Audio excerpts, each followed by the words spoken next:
자, 긍정의 힘님께서 포트폴리오를 보내주셨어요. 지금 가지고 계신 종목이 이제 현대오토, SD바이오센서, LG화학, 포스코, LG전자, 삼성전자, 하이닉스, 삼성전기.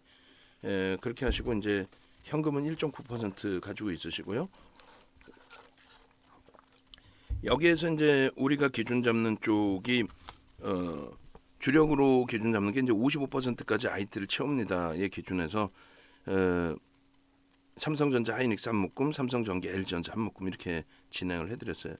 지금 50, 80% 정도 맞나요? 80% 정도가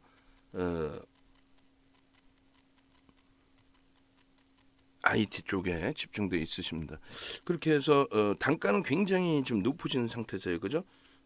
단가가 높으신 상태인데 삼성전자부터 하나씩 보겠습니다. 자, 일단 중요한 것이 이제 그러면은 편입 단가 수준까지 회복이 될 수 있느냐, 그리고 그 위치에 기준점 잘 설정돼서 움직임이 나올 수 있느냐, 뭐 여러 가지 놓고 보셔야 되겠죠. 일단은 삼성전자 쪽에 이제 펀더멘털 상의 흐름을 놓고 보자라는 거예요.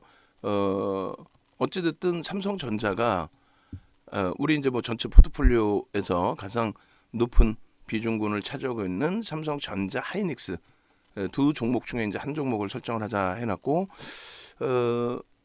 뭐 삼성전자 쪽으로 갖고 계신 분들도 상당히 많으시고, 또 최근에 이제 10월 이후부터는 하이닉스 기준에서 이제 설정을 해드려서 그쪽에 비중이 높으신 분들도 계시고, 일단 뭐 미국 쪽의 기준에 이제 삼성전자는 뭐 D램만 있는 것이 아니니까 디스플레이도 있고 또 백석 가전도 일부 있고 또 거기에 이제 핸드셋도 있고 여러 가지의 기준이 잡히는데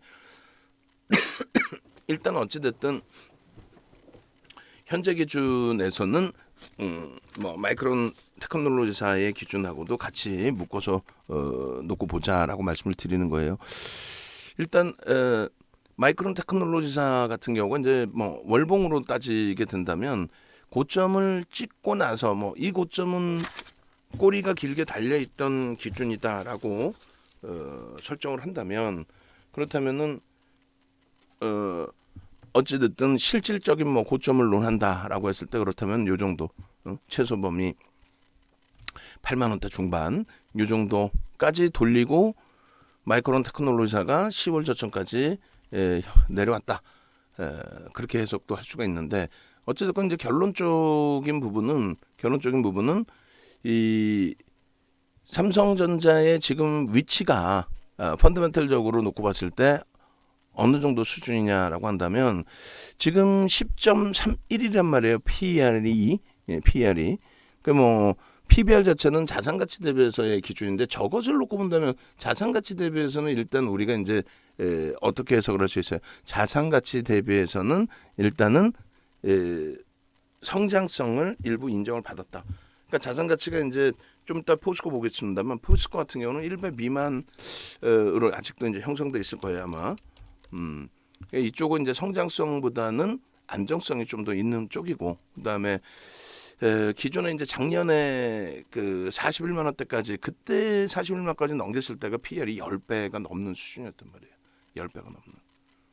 그 지금은 이제 5배 수준인데 예전에 말씀드렸다시피 철강주 같은 경우는 4배에서 6배 사이의 움직임을 가져간다라고 했어요. 근데 이제 경기가 좋아져서 흐름이 강하게 연출이 될 때는 오버슈팅이 뭐 10배까지도 나오는 거죠. 예를 든다면.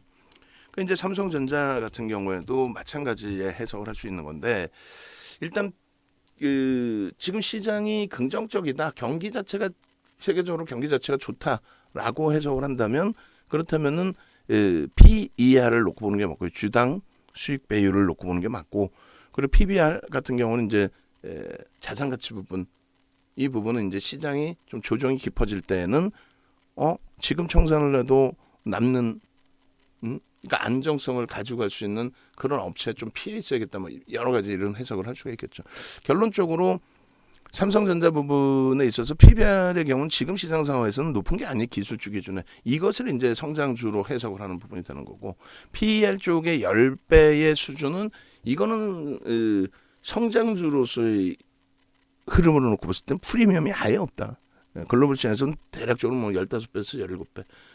근데 그것을 이제 빼고 우리나라에 맞게 놓고 본다면 우리나라 기준에 이제 우리나라 평균 우리나라의 평균 PER 같은 경우가 이제 12배 정도 형성돼 있어요. 근데 지금이 10배.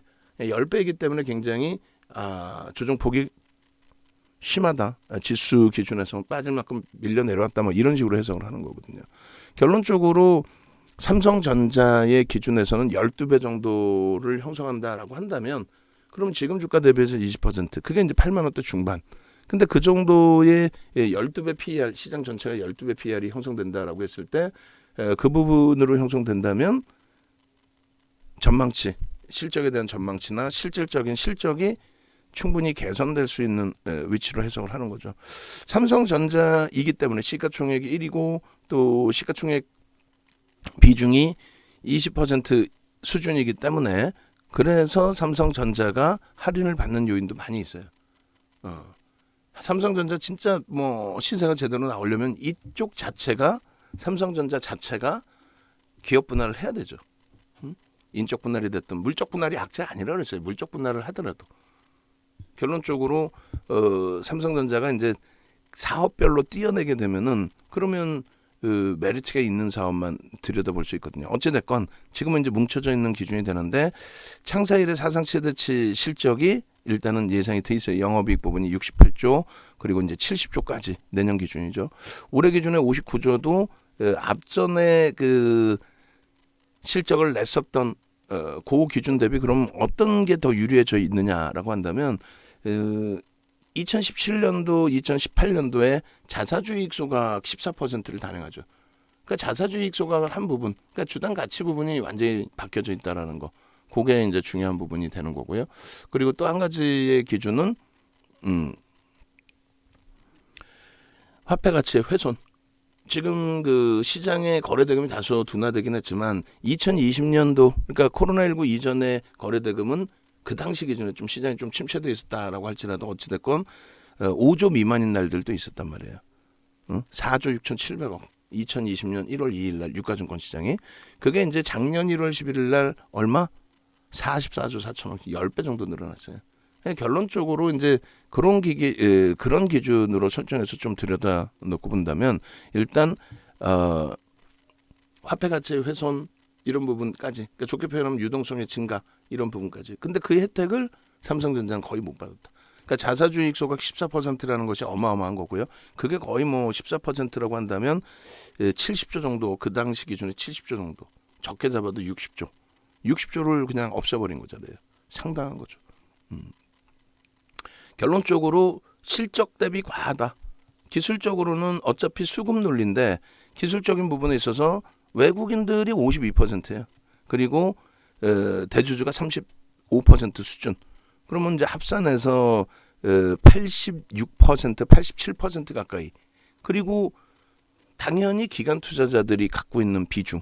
그럼 개인들이 갖고 있는 물량은 거의 없을 뿐더러 개인들이 가지고 있는 물량 자체도 우리랑 성향이 비슷한 물량들이 되겠죠. 거의 시장에 출회되지 않는.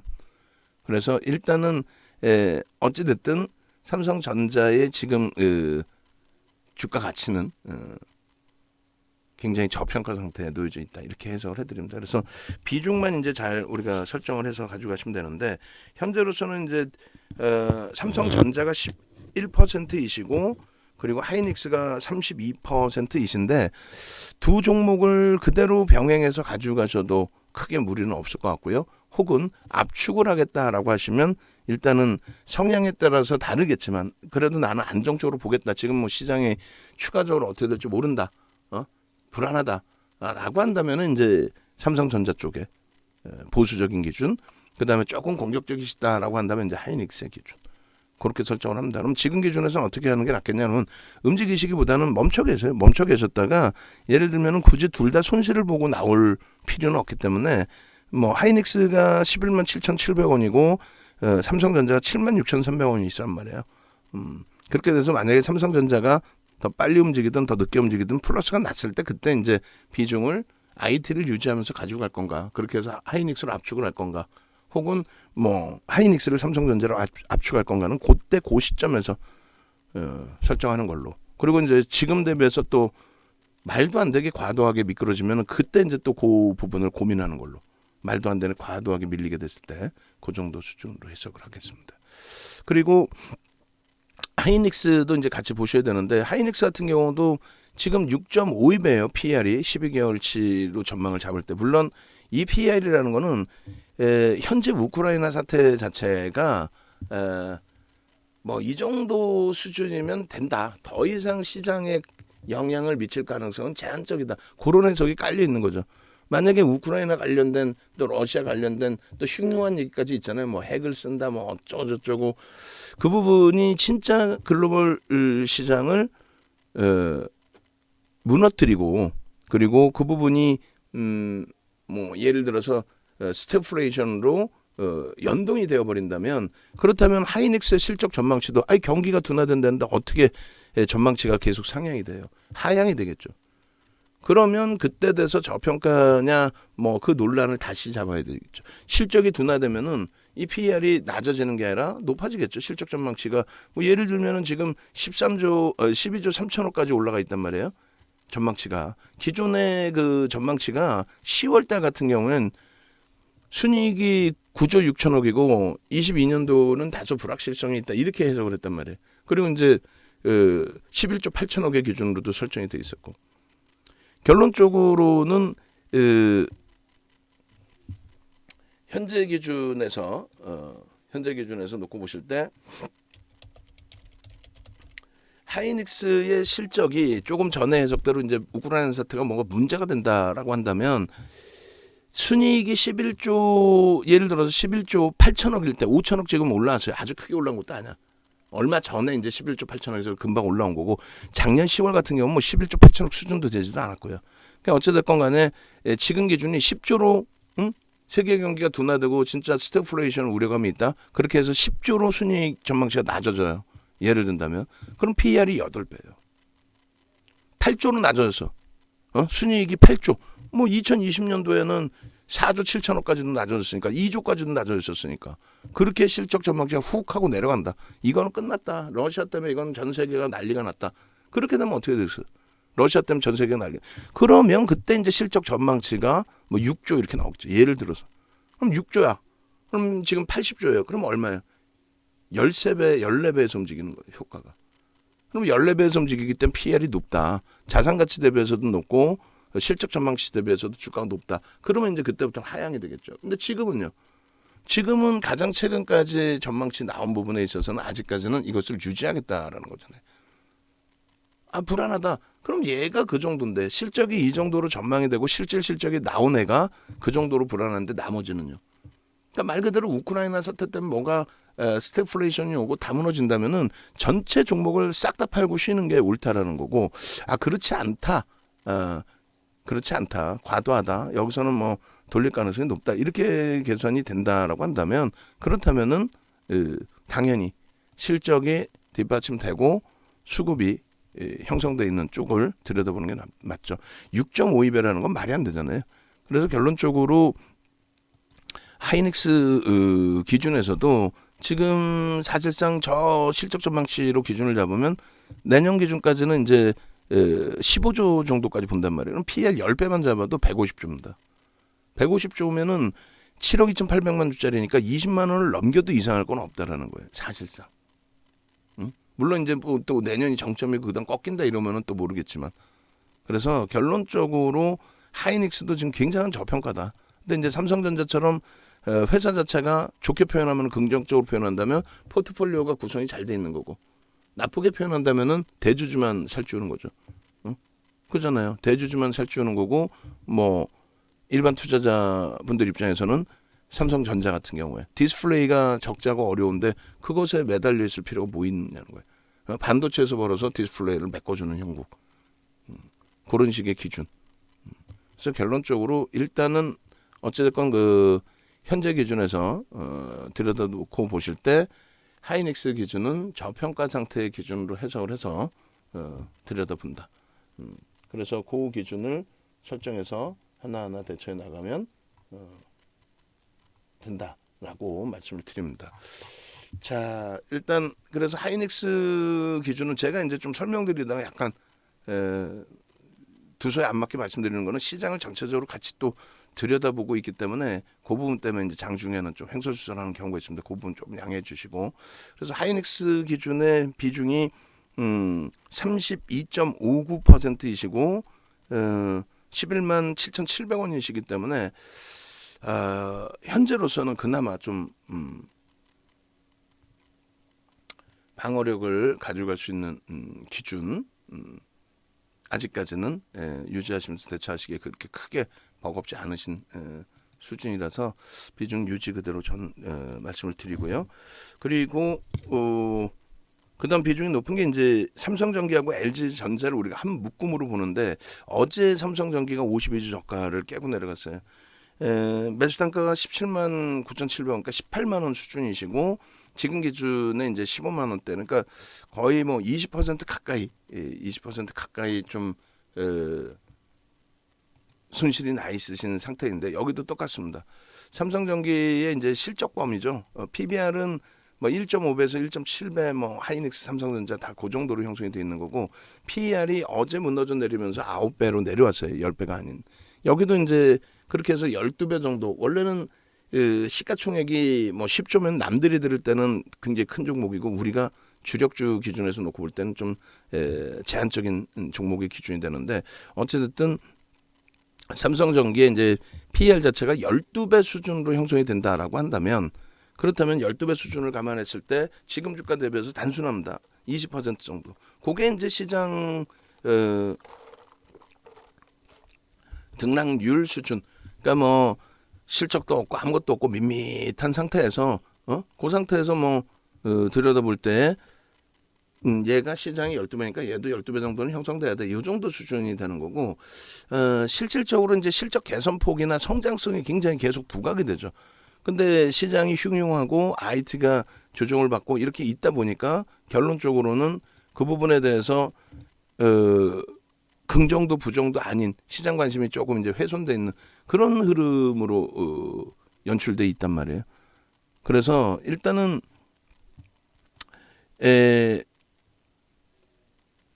지금 현재 이제 그 실적 부분이 계속 보시면 19년, 20년, 21년 계속 상향이 되어져 있고 지금도 상향이 되어 있고 그 다음 범위. 그러니까 이제 이 삼성전기도 원래는 삼성그룹에서 1차 벤더들에게 외주를 줘서 어떤 부품을 조달하는 것보다는 자신들 기준에서는 자체적으로 만들 수 있는 건 만들자의 기준이 된 거죠. 그래서 PCB 업체 기준으로서 좀 많이 뭐랄까 육성을 했다라고 표현을 해야 되나요? PCB 업체의 기준. 또 다른 부분은요. PCB 업체 그리고 LED 업체. 그래서 LED 쪽은 이제 서울반도체 쪽하고 이제 경쟁을 좀 했었는데 서울반도체 쪽의 기술력을 뭐 따라가지 못했죠. 일본 수출까지 진행하다가 그냥 그쪽은 흐지부지 된 걸로 기억을 하고 있고. 그다음에 MLCC 쪽에 지금 이제 뭐 특화돼 있는 그런 업체. 그리고 이제 삼성그룹의 아무래도 전장 사업의 진행 기준에서는 가장 크게 이제 수혜가 형성될 수 있는 그러한 종목으로 회사로 업체로 그렇게 기준점을 설정을 하고 있습니다. 결론적으로는 일단 어찌됐든 이 MLCC 쪽의 성장성 부분이 굉장히 크게 부각이 되고 있고 그 부분에 대해서는 좀 차별화돼서 진입장벽에 대해서도 좀 높게 형성을 잡고 있고 결론적으로 이제 삼성전기 쪽은 양방향 다 볼 수 있단 말이에요. 뭐 전장 쪽의 성장은 당연히 들여다보는 거고 나머지 부분에 있어서도 그러니까 핸드셋 관련해서도 또 애플 관련해서도 또 삼성그룹 자체적인 기준에서도 여러 가지 부분을 놓고 보고 있는데 아쉽게도 하여간에 말씀드린 것처럼 이제 시장에서는 현재 기준에서는 IT가 전부 어렵게 흘러가고 있는 과정이다 보니까 좀 소외도 돼 있고 그리고 52주 저가가 형성되는 그런 흐름까지 연출이 돼버렸습니다. 자 일단 결론적으로는 현재 기준에서 놓고 보실 때 이제 그 삼성전기도 단순 논리로 좀 보자라는 거죠. 어떤 거요? 일단 PER 자체가 9배다. 시장에 지금 이제 시장에 한 10배 전후에서 움직이고 있을 거예요. 그런데 이게 이제 한 12배 정도 평균 형성되고 있다라고 하면은 그 부분에 있어서 삼성전기가 시장 수준만 맞춰줘도 20% 정도 가격 변별력이 나오는 건 당연한 기준이 되고요. 그리고 자체적인 이제 성장성 부분이 계속 이제 부각되는 기준으로 형성이 된다면 당연히 추가적인 강세 부분과 실적 전망치가 조금씩 더 상향이 되겠죠. 그래서 비중이 지금 굉장히 높아진 상태예요. 28%이신데 현재로서는 유지하면서 내차는 걸로, 만약에 이제 18만 원까지 빠르게 못 돌린다 할지라도 전체적인 IT가 움직임이 나오면 그때 돼서 뭐 비중 조절을 일부 가져간다 할지라도 지금은 현재로서는 유지하시고 뭐 압축하거나 이동 전략보다는 가지고 가시는 기준 전략을 설정을 잡아드립니다. 그렇게 놓고 보시고요. 그 다음에 LG전자 부분도 여기가 이제 삼성전기하고 이제 같이 묶어놓은 쪽인데 PBR도 더 낮고 PER도 더 낮고 LG전자 좀 더 유리하지 않겠느냐, 그렇게 보시면 뭐 그럴 수 있어요. 근데 수치상으로. 근데 이제 한 가지 부분은 이쪽은 지금 이제 전장 쪽에 진출을 한 거죠. 핸드셋 부분을 버렸단 말이에요. 핸드셋 부분을 선대 회장님들이 유지하고 LG그룹이 계속 유지했던 이유는 무엇이었을까요? 핸드셋에서 적자가 나더라도 성장성을 가져갈 수 있기 때문에 유지를 했던 거죠. 성장성을 가져갈 수 있었기 때문에. 근데 지금의 기준에서는 성장성 부분이 결여가 되는 거란 말이에요. 핸드셋 부분 적자 잘라낸 건 좋은데 그걸 잘라냈더니 그럼 성장성이 뭐가 있냐? 너는 100세 가전뿐이 안 되지 않냐? 매출이 내년 기준으로, 올해 기준으로 80조 원, 올해 기준으로 매출이 80조 원인데 영업이익이 4조 7천억에 순이익이 3조 4천억이라고 한다면 실적은 굉장히 뛰어나지만 결론적으로 마진율이 낮다. 그 영업 마진율이 조금 훼손돼 버리면은 매출은 예를 들어 전년 같은 경우 74조 7천억인데 순이익이 급격히 줄어들 수도 있단 말이에요. 그러니까 마진율이 좋은 사업을 하고 싶은 거죠. 그게 이제 전장 사업 부분. 그 부분의 결실을 좀 빠르게 내겠다. 빠르게 보여줄 수도 있어라고 이제 노력을 하고는 있는데 일단 결론적으로 현재 기준에서는 이제 결과물이 아직은 제한적으로 나오고 있습니다. 전체적으로 놓고 볼 때는 뭐 매출도 어마어마하고요. 그리고 실적 대비해서의 어찌됐건 PER 부분도 낮습니다. 성장성이고 뭐건 간에. 그리고 PBR이 1.42배 수준이다. 그러면 결론은 뭐가 돼요? 결론은 이쪽도 지금 굉장한 저평가다. 근데 이제 삼성전기하고 비교했을 때 우위를 논하기는, 그래서 두 종목을 같은 업종 같은 종목은 아니지만 두 종목을 이제 한 묶음으로 보고 그때 따라서 변동성을 확인하고 또 거래대금 거래량 확인하고 비중 설정 범위를 가져갔는데 지금 이제 9.48%이시고 14만 4천 원이세요. 여기도 이제 마찬가지예요. 성장성의 기준에 그러니까 시장 PER 12배 수준으로 잡을 거냐, 100세 가정 기준에서 성장성 결여되는데 일단 매출이 크고 인지도 크고 뭐 이런 부분에서 놓고 볼 것이냐. 근데 일단은 현재 흐름에서는 최소 이제 뭐 PER 10배 수준까지도 들여다볼 수 있다. 그러면 대략적으로 한 30% 정도는 들어 올려질 수 있다라는 거예요. 뭐 전기보다 삼성전기보다 낫지 않느냐 이렇게 생각하실 수도 있다고 그랬어요. 근데 그 부분은 실적이 조그마한 부분에 있어서도 실적이 꺾일 수도 있다라는 것도 영업 마진율이 낮다 보니까 그 불확실성은 일부 가지고 있다라고 해석을 하시는 게 옳겠습니다. 어찌됐건 유지입니다. 우리는 삼성전자, 하이닉스, 삼성전기, L전자를 일단 묶어서 유지를 하고 큰 비이성적인 그 변동률이나 이런 부분이 없다라고 한다면 유지하는 가운데서 대처하는 기준점을 설정을 하고요. 그리고 이제 나머지 부분을 봅니다. 그 다음 범위가 우리 이제 가지고 있는 쪽. 그렇게 해서 그 IT 쪽이 이 80% 이상이 되세요. 지금 현재. 그렇게 돼 있고, LG화학이 4.62%인데, 뭐, 지금 방 안에 가지고 계신 분들과 평균 단가가 거의 다르지 않습니다. 방 안에 가지고 계신 분들도 뭐 70만 원대 그 위에도 가지고 계신 분들도 계시다 보니까 지금 이제 71만 8천 원의 기준이시고 4.62%이신데 일단 LG화학도 유지를 합니다. 그래서 어제도 이제 LG화학 부분 설명을 좀 드렸었는데요. LG화학 부분의 그 흐름을 기준을 잡을 때 삼성 SDI하고 좀 기준을 잡아드렸어요. 그러니까 삼성 SDI가 LG화학의 시가총액을 넘긴 적은 단 한 번도 없어요. 2000년 이후에. 2020년 2차 전지 부분에 붐이 일어났을 때 그 이후에 LG화학이 삼성 SDI의 시가총액을 넘긴 적은 없었습니다. 근데 SDI가 LG화학의 시가총액을 넘긴 적은 없었어요. 근데 어제부로 SDI가 LG화학 시가총액을 넘겼어요. 근데 문제는 뭐냐면 이제 삼성 SDI가 잘못됐다는 게 아니라 LG화학이 과도하게 미끄러졌다는 거죠. 그러니까 이쪽에 삼성 SDI의 지금 여기 완벽한 2차 전지죠. 그런데 이쪽은 이제 자동차뿐만 아니라 IT 쪽의 2차 전지까지 다 아우러서의 기준이 되는 거고, 실질적으로는 이제 IT 쪽의 기준인 거죠. 어찌됐든 영업 마진 그리고 순이익 부분 놓고 보시면은 올해 기준에서 대략 1조 5천억 수준 정도가 됩니다. 그죠? 1조 5천억. 내년 기준에 이제 2조인 거고. LG화학이 올해 기준의 순이익이 2조 8천억이고 내년에 이제 3조 원대란 말이에요. 그럼에도 불구하고 시가총액은 더 낮아요.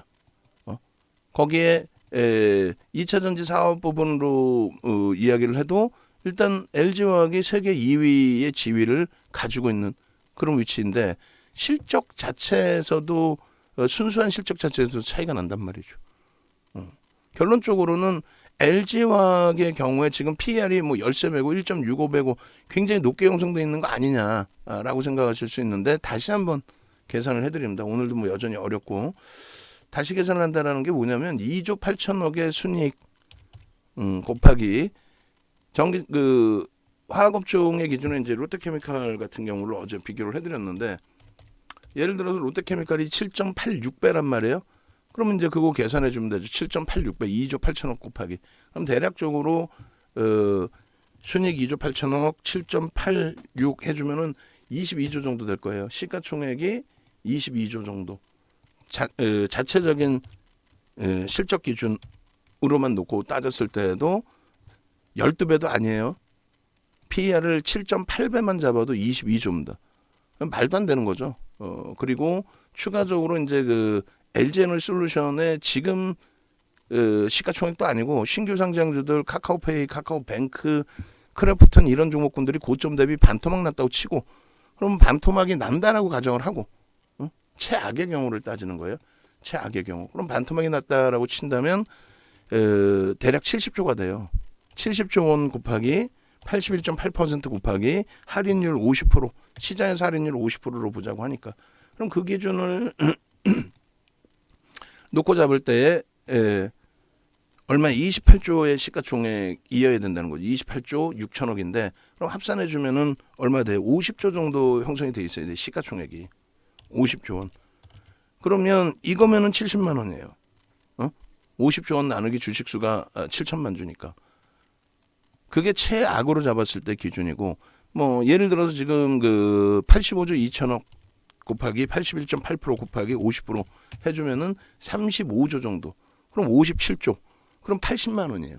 그게 저평가 상태에서의 기준의 80만 원이라는 거예요. 근데 여기에다가 추가적으로 잘 보세요. 81.8%를 이걸 다 가져가? 아니, 매각을 할 거란 말이에요. 어차피 어느 시점에서는, 지금 당장 아니더라도 어느 시점에서는 매각을 할 겁니다. 그 매각을 한다라고 가정을 한다면 그 매각 범위의 기준, 그럼 거기서 이제 할인 요인이 50% 잡힐까요? 많이 잡혀봐야 10%지.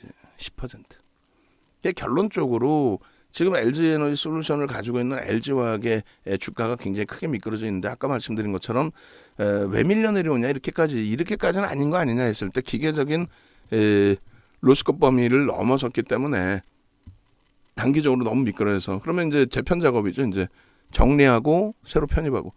새로 편입할 걸 왜 파냐? 일단은 상품 기준에서 로스컵 범위를 정해놨을 테니까 20% 밀리면 손절하겠습니다. 그렇게 해서 평균 단가를 낮출 수도 있겠지만은 지금 범위에서는 로스컵 타고 환매가 나온 건 아니기 때문에 재편입하고. 왜? 전체 이제 인덱스 상품을 구성하고 있으면 코스피 말 그대로 200개 종목을 비중별로 갖고 있는 거예요. 가지고 있는 가운데서의 흐름이란 말이죠. 그러니까 정리했다 다시 산단 말이에요. 지금 LG화학도 개인들이 가지고 있는 게 7% 미만, 7% 전후 추정치 기준에서만 보더라도. 그래서 전체적인 기준의 LG화학 부분도 버겁지만 현재로서는 유지 전략을 가져갈 수밖에 없다. 지금 시장의 지수 2,600포인트대 초반을 그거를 조금 윗방향으로 해석을 한다면 가져갈 종목은 실적주다. 그리고 우리에게도 이제 기존에는 1월 달까지만 해도 2월까지만 해도 낙폭과대주에 대해서 그렇게 크게 신경을 안 썼는데 지금은 이제 우리 종목 자체가 LG화학 자체가 낙폭과대가 돼 있죠. 또 삼성전기도 그렇고. 그래서 일단은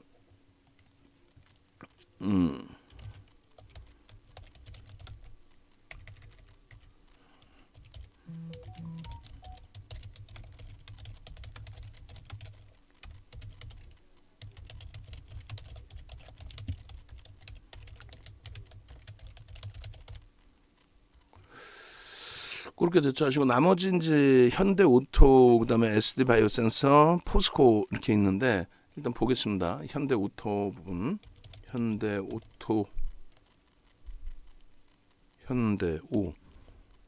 에버, 현대오토에버의 경우에 지금 추세가 오히려 3조 2천억짜리고 대주 77.87%이고 73,000원 평균 단가 대비해서 죄송합니다. 13만 9천 원. 현대오토 13만 9천 원, 3.53% 비중이시고 요번에 그러면 가장 좀 높은 가격에 설정이 되신 것 같아요. 그렇게 돼서 이제 월봉 기준에 이제 2020년 말에 쭉 뻗어 올라왔다가 사실상 제가 잘 모르는 종목입니다. 평상시 잘 들여다보지 않고 있었고 거래 대금이 제한적이다 보니까 시가총액 크더라도 그래서 일단은 우리도 이제 자동차를 갖고 있는데 완성차를 갖고 있어요. 완성차를.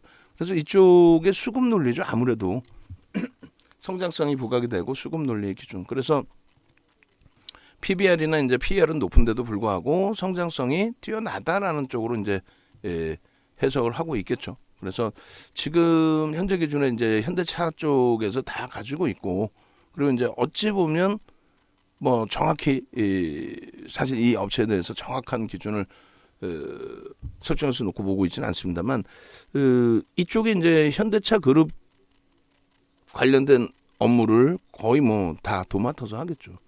그러다 보니까 이제 안정성이죠. 그 안정성을 바탕으로 이제 성장성을 가지고 가겠죠. 계속 기술력은 계속 축적이 돼서 가니까 결론적으로 지금 저평가 상태의 종목이어서 가지고 간다라고 보기엔 좀 어렵고요.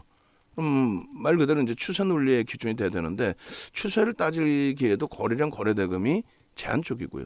그 시장 대비해서는 유통 물량도 없고 거래량도 없고 방향성도 사실 없기 때문에 시장의 출렁거림이나 이런 거 대비해서는 움직임도 없어요. 또 시장이 간다고 해서 다 이 종목도 똑같이 간다 이렇게 보기도 어려워요.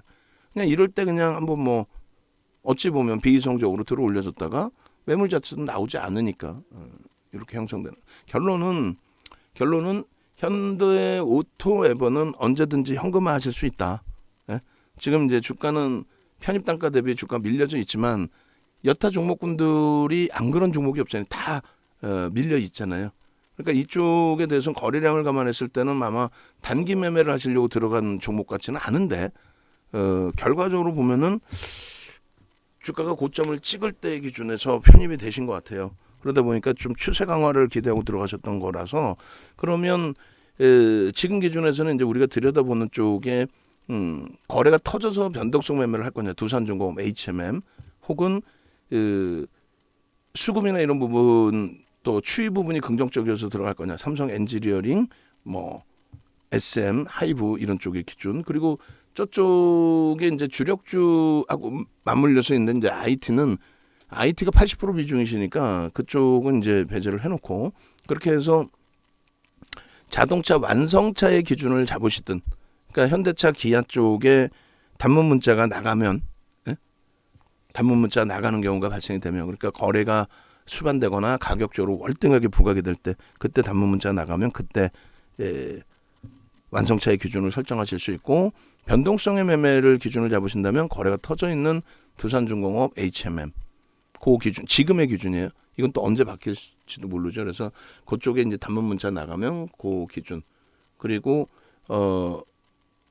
추세 범위 SM이나 삼성 엔지니어링의 추세 범위 그런 부분도 병행을 할 수 있습니다. 그래서 그 단문 문자 나가는 쪽의 기준의 종목으로도 한번 고민을 해보실 수 있겠고요.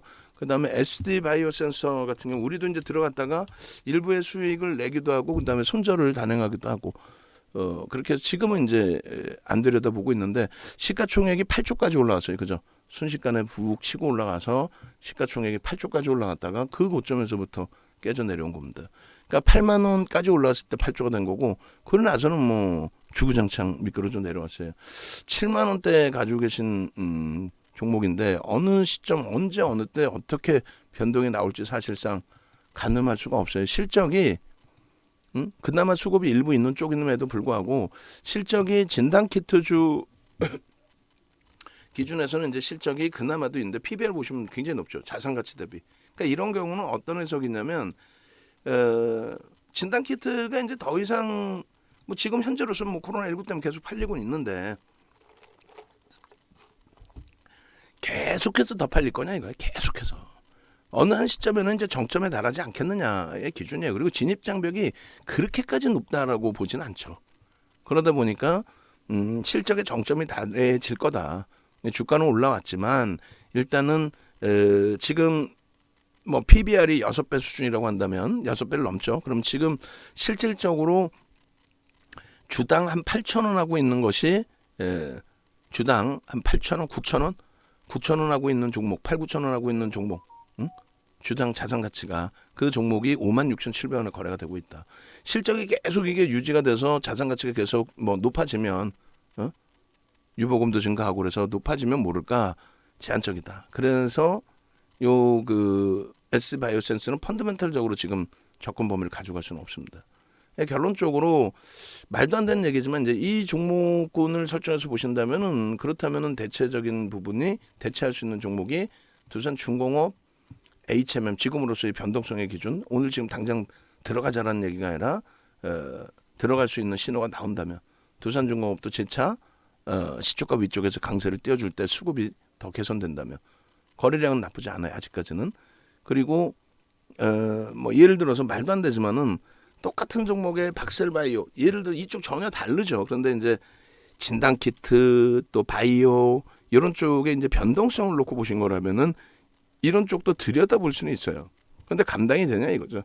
조금 전에 마이너스 2.98까지 내려갔다가 순식간에 시초가 넘기고 들어올려서 VI까지 진행이 되고 그러고 나서 또 꺾여져 내려서 이건 감당이 안 되죠 사실.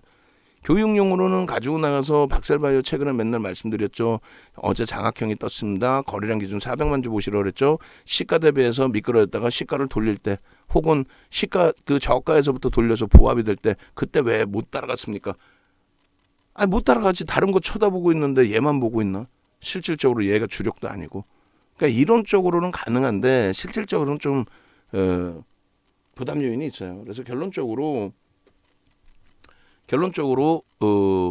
일단 어찌됐든 SD 바이오 센서는 정리 쪽의 기준을 잡아드립니다. 현대오토 SD 바이오 센서는 좀 정리를 하셔서 그렇게 되면 현금 비중이 한 10% 가까이 되시니까 그 10% 가지고 이제 현금 가지고 계셨다가 주력주를 조금 더 뭐 추가 편입을 한다든가 아이템 꽉 채워져 있으니까 LG화학을 일부 조금 더 편입한다든가 혹은 이렇게 변동성 종목 기준에서 두산중공업이든 HMM이든 새로운 또 거래량 터지고 거래대금 터지는 종목 기준에서 좀 우리가 들여다본다든가 이렇게 기준 잡으면 될 것 같아요. 그리고 이제 마지막으로 이제 포스코 가지고 계시는데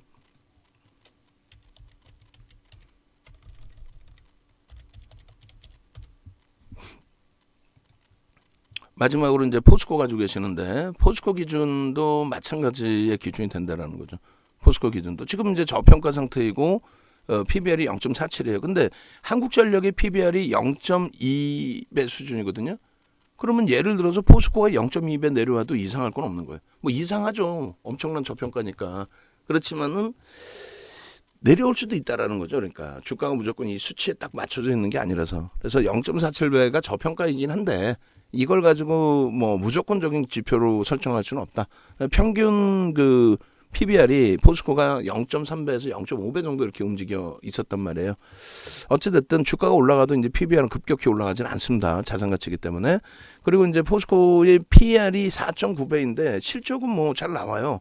경기가 좋다라며요. 기초 소재인데 얘도.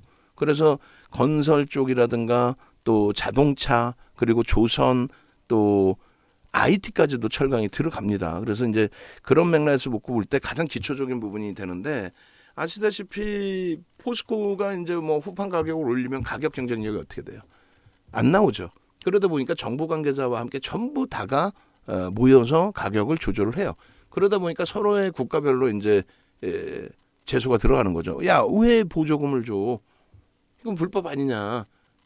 그렇게 해서 이제 제소 들어가고 결론적으로는 그런 부분은 이제 중국 같은 경우는 징치세라고 그래서 우리나라의 부가가치세 이런 부분을 이제 환불해주는 기준으로 설정을 해서 지원을 하는 그런 그 지원책과 함께 철강 같은 경우는 경기가 정점에 달했을 때 이제 가격을 좀 조금 더 올려놓는 그런 경향들이 발생을 하죠. 그래서 평상시에는 시장 수익률을 조금 넘기는 수준. 평상시에는 시장 수익률을 경기가 좋을 때 조금 넘기는 수준. 그리고 이제 경기가 정점에 달했을 때는 당연히 좀 주가가 많이 치고 올라가는 수준으로 형성이 됩니다. 일단 포스코도 우리 기준에서는 안 들어가요. 근데 포스코를 대체할 수 있는 종목이 있겠느냐? 가져가셔도 상관없지만 우리는 IT, 그다음에 LG화학, 그리고 자동차, 그리고 이제 금융지주사, 금융지주사, 그리고 한국전력 이렇게 보고 있습니다.